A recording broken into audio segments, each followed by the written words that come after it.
नमस्कार साथियों, आप सभी के हमारे YouTube चैनल CDR में बहुत बहुत स्वागत है। दोस्तों, आज का हमारा जो टॉपिक है, हमारा जो सब्जेक्ट है वो है business finance BCom 5th semester के छात्रों के लिए होगा। दोस्तों, आज का हमारा जो टॉपिक है वो है पूंजीकरण के सिद्धांत, हम लोग कह सकते हैं थ्योरी ऑफ कैपिटलाइजेशन। हम बात करते हैं पूंजीकरण के सिद्धांत, तो इसके दो सिद्धांत हैं और आपके पेपर को देखते हुए क्वेश्चन बहुत इंपॉर्टेंट है। ये क्वेश्चन आपके लॉन्ग में 20 नंबर का पूछ सकता है और मैं इसको कोशिश करूंगा हिंदी और इंग्लिश दोनों मीडियम में आपको समझाने की, क्योंकि बहुत लोग बोलते हैं कि दोनों लैंग्वेज में समझाओ, तो ऐसी प्रॉब्लम आती है, तो उसके लिए मैं आपके डाउट को क्लियर कर दूंगा। तो चलिए देखते हैं। पहला इसमें क्या है, दो इसके थ्योरी बताए गए हैं। देखिए, पूंजीकरण का मतलब क्या होता है कि जो कंपनी जो भी क्या है इशू शेयर करती है, डिबेंचर इशू करती है, ठीक है, इन सभी चीज को जो इशू करती है उसको जो भी क्या शेयर होल्डर्स या डिबेंचर होल्डर्स खरीदते हैं वही क्या होता है, पूंजीकरण होता है। इसको हम इंग्लिश में कह सकते हैं कैपिटलाइजेशन। अब हम बात करते हैं कैपिटलाइजेशन की थ्योरी की या कॉन्सेप्ट की, तो इसकी दो थ्योरीज है। पहला जो है पूंजीकरण का लागत सिद्धांत, कॉस्ट ऑफ थ्योरी कैपिटलाइजेशन, और दूसरा जो है आपका इनकम ऑफ जो है कैपिटलाइजेशन थ्योरी। अब इन दोनों में क्या है, जो कॉन्सेप्ट है अलग अलग है। इसका कॉन्सेप्ट क्या है, ये थ्योरी वाला ये बोलता है कि भाई ये हमारा जो कॉस्ट होता है पूंजीकरण में, जो भी हमारा कॉस्ट होता है वो क्या होता है, जैसे मान लीजिए कि हमने कोई कंपनी में कोई भी गुड्स बनाया, मान लीजिए हमने क्या है कोई बिस्किट का पैकेट बनाया 100 रुपए का, तो अब इसका कहना ये है कि इस 100 रुपए में कितना कॉस्ट लगा। जैसे हमने प्रोजेक्ट किया था कि 98 रुपए कॉस्ट होना चाहिए, लेकिन आया है 100 रुपया। तो ये जो पूंजीकरण का लागत सिद्धांत है वो हमें ये बताता है कि कैसे हम कम से कम में अपने कॉस्ट को रिड्यूस करें, उस पर्टिकुलर प्रोडक्ट के जो कॉस्ट है उसको घटाएं। और दूसरा वाला ये बोलता है कि भाई कंपनी का इनकम कितना है। आप कहीं भी जाइए, सबसे पहली बात आती है इनकम का। इनकम की हम बात करें तो आय मतलब कि कहीं भी आप किसी भी कंपनी में कोई भी प्रोडक्ट जो है बनाइए तो उसमें सबसे पहला पॉइंट आता है प्रॉफिट की।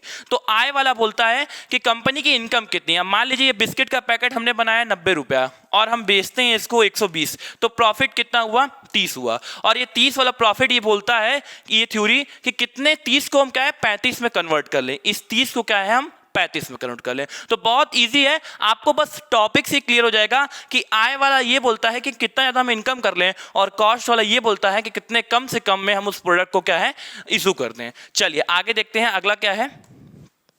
अगला है वित्तीय योजना का प्रभावित करने वाले घटक, ठीक है, इफेक्टिंग टू फाइनेंशियल जो है एलिमेंट्स कह सकते हैं, जो फाइनेंशियल को इफेक्ट करते हैं उसके एलिमेंट्स। तो इसमें कुल 7 या 8 एलिमेंट्स है और ये question very very important question है, वेरी वेरी इंपॉर्टेंट। ये क्वेश्चन आपके पेपर में लॉन्ग में 20 नंबर का पूछ सकता है, ठीक है, हाँ, क्योंकि क्वेश्चन बहुत इंपॉर्टेंट है। ये आप जो है पेपर का फेवरेट क्वेश्चन है, 2-3 साल रिपीटेड किया हुआ है, मैंने अच्छे से रिसर्च किया हुआ है, तब मैं आपको बता रहा हूँ। चलिए, पहला इसका पॉइंट क्या है, नेचर ऑफ बिजनेस। हम बात करते हैं नेचर ऑफ बिजनेस की, तो किसी भी आप फाइनेंशियल प्लानिंग की बात करते हैं, फाइनेंशियल प्लानिंग मतलब होता क्या है, मैंने आपको बताया भी था। अगर नहीं पता है तो हमारे आप YouTube चैनल पे विजिट करके प्लेलिस्ट में देख सकते हैं।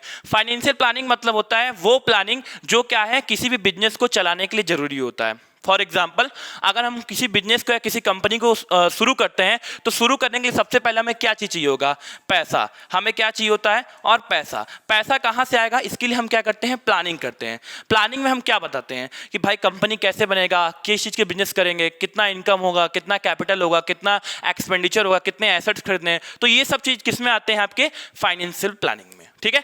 अब ये तो बात हो गई फाइनेंशियल प्लानिंग की। अब हम बात करते हैं इसको इफेक्ट, कौन से ऐसे चीजें जिसको इफेक्टेड करते हैं, something which is affected to financial planning. तो पहला पॉइंट क्या है, नेचर ऑफ बिजनेस। आप बिजनेस किस चीज का कर रहे हैं, आप कपड़े का कर रहे हैं, आप मोबाइल का कर रहे हैं, आप इलेक्ट्रॉनिक चीज का कर रहे हैं, तो ये बहुत इफेक्टिंग करता है फाइनेंशियल प्लानिंग को, क्योंकि जैसा आप बिजनेस करते हो वैसा उसका कॉस्ट आएगा। जैसे मान लीजिए अब मैं कह रहा हूं कि मैं मोबाइल का बिजनेस करूंगा, तो मोबाइल में एक अच्छी खासी रकम चाहिए होती है। अब मैं कहा कि क्या है भाई, हम प्लास्टिक का बिजनेस करेंगे तो प्लास्टिक में कम खर्चा आएगा। तो जैसा आप नेचर ऑफ बिजनेस जैसा रहेगा वैसा खर्चा आएगा। दूसरा क्या है, status and size of business. आपके बिजनेस का स्टेटस क्या है। अब कुछ चीजें होती हैं जो बहुत हाई स्टैंडर्ड लेवल की, अब मैं कहूं मैं रोल्स रॉयस बनाऊंगा तो ये बहुत हाई लेवल की बात हो गई, और अब मैं कहूं मैं टाटा का क्या है कार बनाऊंगा तो ये बहुत मतलब मिडिल लेवल की हो गई। तो स्टेटस और साइज बहुत इफेक्टेड करता है फाइनेंशियल प्लानिंग, क्योंकि जैसा आप स्टेटस और साइज सेलेक्ट करेंगे वैसा आपका क्या है पैसा चाहिए होगा। तीसरा पॉइंट क्या है, क्वांटिटी ऑफ रिस्क, जितना बड़ा जो है प्लानिंग रहेगा उतना बड़ा ही रिस्क रहेगा। अब मैं कहूँ कि भाई मैं क्या हूँ, कोई भी एक बहुत बड़ा कोचिंग खोलने जा रहा हूँ तो उसमें बहुत रिस्क रहेगा, क्योंकि मैं सक्सेस हूँ या ना हूँ तो इसमें रिस्क होता है कि बहुत बड़े लेवल पे काम करूँगा। फिर फोर्थ क्या है, कॉस्ट ऑफ कैपिटल। ये भी बहुत इंपॉर्टेंट है कि उसमें कैपिटल कितना लगेगा। मैं कहता हूँ कि भाई कोई भी बिजनेस कर रहा हूँ तो उसमें कैपिटल मान लीजिए 1 लाख लग रहा है, तो अब ये उसके डिपेंड करता है कि वो बिजनेस कितना बड़ा है। चलिए अगला पॉइंट क्या है, income of business. Very very important point है कि आप भाई कोई भी बिजनेस करते हैं उसमें इनकम कितना चाहिए होता है। 1 लाख, 50,000, 10,000, 20,000, इनकम बहुत मायने रखता है, बहुत उसमें क्या है इंपॉर्टेंट है। अगला पॉइंट क्या है, फ्लेक्सिबिलिटी। जो फाइनेंशियल प्लानिंग होता है वो फ्लेक्सिबल हो सकता है। अब मान लीजिए मेरा जो बजट है वो 10 लाख का है, लेकिन फाइनेंशियल प्लानिंग 15 लाख का है, तो उसको हम रिड्यूस कर सकते हैं क्योंकि हमने भी प्लानिंग किया, अभी हम उसको मैदान में ग्राउंड लेवल पे उतारा नहीं है। चलिए अगला पॉइंट क्या देखते हैं। अगला पॉइंट है attitude of managers. Very very important point. अगर आप कोई भी कंपनी खोलते हो, कोई भी जो है शुरू करने जा रहे हो, स्टार्टअप करने जा रहे हो, उस कंपनी में मैनेजर का एटीट्यूड बहुत मायने रखता है, क्योंकि मैनेजर अगर पॉजिटिवनेस रहेगा, अपने स्टाफ के साथ अच्छा बिहेवियर करेगा, वो कंपनी पक्का क्या है ग्रोथ करेगी। लेकिन वही अकड़ के बात करेगा, डायरेक्शन गलत देगा, बहुत ज़्यादा वो रहेगा, तो वो कंपनी पे इफेक्ट करता है और फाइनेंशियल प्लानिंग पे भी इफेक्ट करता है। चलिए अगला पॉइंट क्या है, गवर्नमेंट कंट्रोल। भाई कोई भी कंपनी ओपन करेंगे उसमें गवर्नमेंट का कंट्रोल बहुत ज़्यादा रहता है, क्योंकि आप कुछ उसमें अनलीगल प्रोडक्शन न कर रहे हो या कुछ ऐसा काम न कर रहे हो जिससे क्या है पीपल्स को या सोसाइटी को, स्टैंडर्ड को हार्म पहुंच रहा हो। ये बहुत मायने रखता है। फिर अगला पॉइंट क्या है, कैपिटल मार्केट कंडीशन। आप कोई भी बिजनेस करेंगे या कोई भी फाइनेंशियल प्लानिंग करेंगे उसमें कैपिटल मार्केट की कैपिटल की वैल्यू क्या है, इस समय किस चीज़ का रेट हाई है, किस चीज़ का लो है, कितना प्रोडक्शन रेट है, ये बहुत मायने रखता है कंडीशंस के। और लास्ट पॉइंट है साइकोलॉजी ऑफ इन्वेस्टर्स। आप कोई भी बिजनेस में फाइनेंशियल प्लानिंग करते हो तो उसमें साइकोलॉजी, सामने वाले की साइकोलॉजी क्या करिए, कितना वो इन्वेस्ट करेगा आपके कंपनी पे, कितना नहीं करेगा, ये बहुत मायने रखता है।